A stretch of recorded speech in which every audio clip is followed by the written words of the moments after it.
السلام علیکم ورحمۃ اللہ وبرکاتہ۔ ساتھیوں، کیسے ہیں آپ سبھی؟ امید ہے کہ سبھی خیریت سے ہوں گے۔ خواجہ میر درد کے بارے میں آج ہم پڑھ رہے ہیں۔ ان کی غزل ہے ارض و سما کہاں تیری وسعت کو پا سکے۔ اس کی تشریح ہم اچھی طرح سے پڑھیں گے۔ خواجہ میر درد کی غزل ہے ارض و سما کہاں تیری وسعت کو پا سکے۔ اس غزل کے بارے میں ہم پڑھنے جا رہے ہیں۔ اس سے پہلے ہم خواجہ میر درد کی مختصر سی سوانح حیات اور ان کی طرز تحریر پڑھ لیتے ہیں۔ ان کی پیدائش 1721 میں ان کی پیدائش ہوتی ہے اور وفات ان کی 1785 عیسوی میں ہوئی۔ خواجہ میر نام اور درد تخلص تھا۔ تخلص ان کا کیا ہے؟ درد ہے، اور نام ان کا خواجہ میر ہے۔ ان کے اجداد بخارا سے آ کر دہلی میں آباد ہوئے۔ ان کے جو باپ دادا تھے بخارا سے آ کر کے دہلی میں رہنے لگے۔ خواجہ بہاؤالدین نقشبندی سے نسبتی تعلق کی بنیاد پر یہ کہا جا سکتا ہے کہ تصوف انہیں ورثے میں ملا ہے۔ درد طبعاً بہت سادہ مزاج اور قناعت پسند تھے۔ دلی کی تباہی کے دنوں میں انہوں نے ترک وطن پر آمادہ نہیں ہوئے، یعنی انہوں نے دلی کے تباہی کے دنوں میں بھی وطن کو چھوڑنے کا ارادہ نہیں کیا، جبکہ اس وقت کے سیاسی اور سماجی حالات کی وجہ سے شعراء کی اکثریت دوسرے شہروں کا رخ کر رہی تھی۔ ان کے کلام میں تصوف کا رنگ نمایاں ہے۔ ان کے کلام کے اندر پیری بزرگی والا جو سسٹم ہے وہ نظر آتا ہے۔ وہ زندگی کے پیچیدہ اور معاملات اور نادر خیالات کو کامیابی کے ساتھ ادا کرنے پر قادر تھے۔ شعری صنعتوں کے غیر ضروری استعمال سے پرہیز کرتے تھے، لیکن استعارات و تشبیہات کے برمحل استعمال سے شعر کے حسن اور اس کی معنویت میں اضافہ کرنے کا فن ان کو خوب آتا تھا۔ ان کے کلام میں خیالات کی پاکیزگی اور بلندی، زبان کی سادگی، الفاظ کی موزونیت اور بندشوں کی چستی کا بطور خاص ذکر کیا جاتا ہے۔ درد نے چھوٹی سے چھوٹی جو بحریں ہوتی ہیں وہ زیادہ سے زیادہ استعمال کی ہیں، اور درد نے چھوٹی بحروں میں بہت رواں اور پر اثر غزلیں کہی ہیں۔ چھوٹی چھوٹی بحروں میں ہی بہت ہی بہترین انداز میں انہوں نے غزل کہی ہے۔ انہی غزلوں میں سے ایک غزل ہے جو کہ مشہور غزل ہے، اس غزل کے بارے میں آج ہم پڑھنے جا رہے ہیں۔ ارض و سما کہاں تیری وسعت کو پا سکے، ارض و سما کہاں تیری وسعت کو پا سکے، میرا ہی دل ہے وہ کہ جہاں تو سما سکے۔ اس طرح سے ہم اس غزل کے بارے میں پڑھیں گے تو اس کے جو تشریح ہے وہ ہم ایک ایک شعر کی تشریح دیکھتے ہوئے چلتے ہیں۔ ارض و سما کہاں تیری وسعت کو پا سکے، میرا ہی دل ہے وہ کہ جہاں تو سما سکے۔ اس کی تشریح کے اندر دیکھیے کہ یہ شعر خواجہ میر درد کی غزل کا ہے۔ خواجہ میر درد کی غزل کا یہ شعر ہے جو ہماری درسی کتاب گلستان ادب کے اندر شامل ہے۔ جو NCERT کی گلستان ادب کتاب ہے اس کے اندر یہ غزل شامل ہے۔ خواجہ میر درد اردو شاعری میں تصوف کے بڑے شاعر کی حیثیت سے اپنی شناخت رکھتے ہیں۔ غزل کے مطلع میں میر درد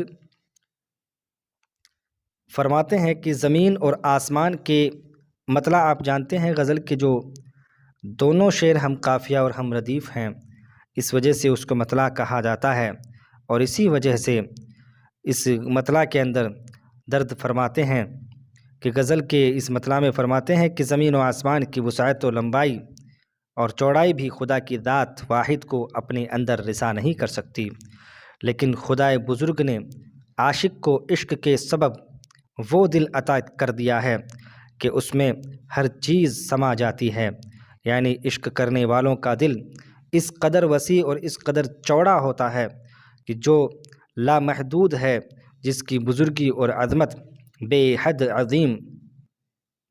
عظیم ہے، اس کو بھی اپنے دل میں سمایا جا سکتا ہے، یعنی کچی محبت کے ذریعے ان کو پایا جا سکتا ہے۔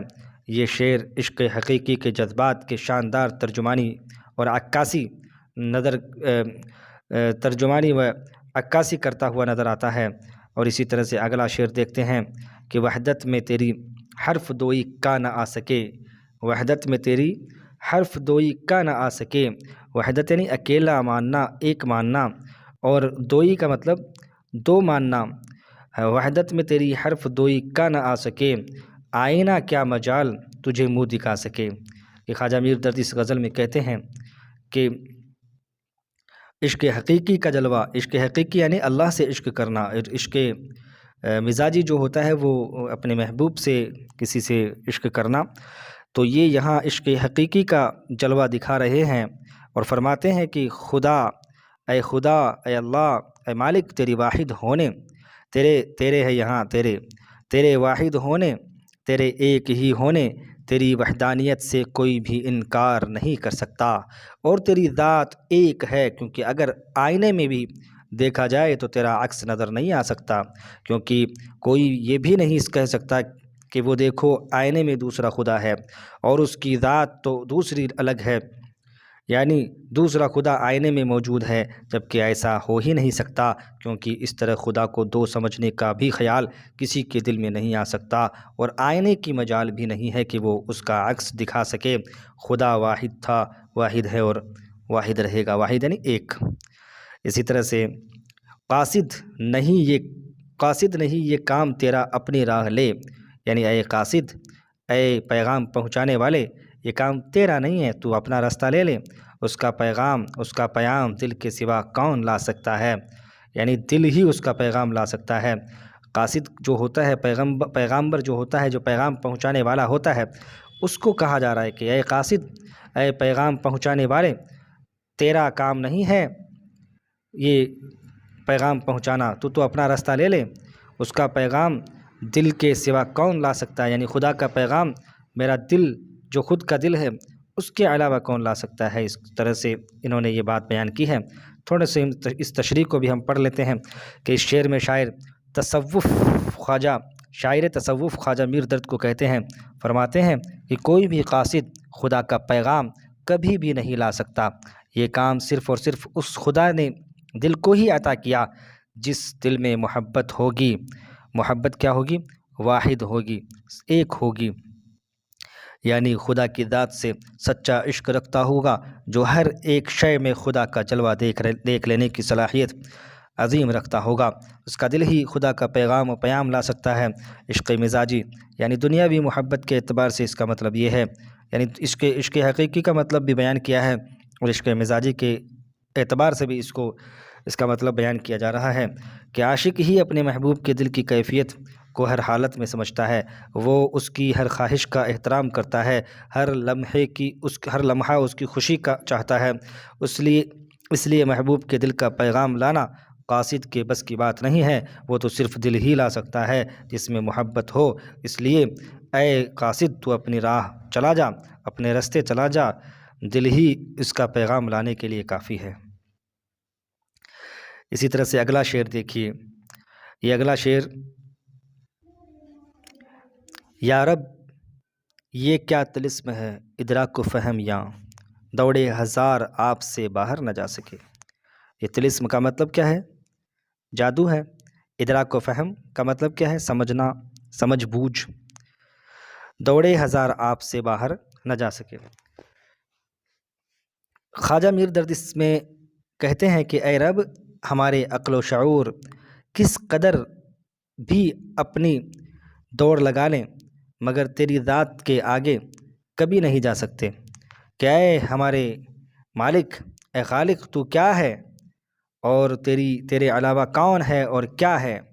درد صاحب اس شعر میں بھی خدا کی عظمت کا بیان کرتے ہوئے کہتے ہیں کہ خدا کے علاوہ کوئی بھی نہیں ہے، وہ ہر جگہ موجود ہے، وہ اول ہے، وہ آخر ہے، وہ ہر چیز سے باخبر ہے، ہر چیز پر اس کی نظر ہے۔ اس لیے اے بے خبر انسان، تو کتنے ہی اپنے عقل و فہم سے کام لے، کتنی بھی دوڑ دھوپ کر لے، کتنی بھی کوششیں کر لے، مگر اس کی بنائی ہوئی کائنات سے باہر نہیں جا سکتا۔ ایسی کوئی جگہ نہیں ہے جہاں پر خدا نہیں ہے، جہاں پر خدا نہیں ہے۔ کہ یا رب یہ کیا طلسم ہے ادراک و فہم یاں، دوڑے ہزار آپ سے باہر نہ جا سکے۔ کہ اللہ کی بنائی ہوئی کسی بھی اس دنیا سے کتنے بھی ہم دوڑ لیں، کتنی ہی دوڑ لگا لیں، اس اللہ کی بنائی ہوئی دنیا سے باہر نہیں جا سکتے۔ اگلا شعر یہ ہے کہ مست شراب عشق وہ ہے، خود ہے جس کو حشر، اے درد چاہے لائے یہ خود پھر نہ لا سکے۔ اس کے اندر خواجہ میر درد کیا کہتے ہیں؟ خواجہ میر درد کہتے ہیں کہ میں اپنی بہترین غزل کی اس مقطع کے اندر، یہ مطلع نہیں ہے، مقطع ہے یہ، مقطع کے اندر کہتے ہیں کہ جو شخص عشق کے نشے میں چور ہو، جو شخص عشق کے نشے کے اندر مست ہو جائے، چور ہو جائے، اسے کوئی ہوش میں نہیں لا سکتا۔ یا تو وہ خود ہوش میں آئے یا اس کو قیامت میں حشر میں ہی ہوش میں آئے گا، کیونکہ وہ عشق حقیقی کا جام پی کر، عشق حقیقی کا جام پی کر اس کی سرمستیوں سے سرشار ہو گیا ہے۔ اسے صرف قیامت کے دن ہی ہوش آئے گا، اسے صرف قیامت کے دن ہی ہوش آئے گا۔ آگے ہم اس کے الفاظ معنی دیکھ لیتے ہیں۔ ارض و سما، ارض و سما، ارض کا مطلب زمین ہوتا ہے اور سما کا مطلب آسمان ہوتا ہے۔ وحدت یعنی ایک ہونا، وحدت کا مطلب کیا ہوتا ہے؟ ایک ہونا۔ دوئی کا مطلب کیا ہوتا ہے؟ دوئی کا دو سمجھنا، غیریت، غیریت یعنی غیر بھی سمجھنا، دو سمجھنا، اللہ کے علاوہ غیر کو بھی سمجھنا، یہ دوئی ہے۔ قاصد کا میں نے بتایا پیغام لانے والا، ایلچی، اور طلسم کا مطلب جادو، طلسم کا مطلب جادو ہے۔ ادراک و فہیم کا مطلب عقل اور سمجھ اور شعور ہے۔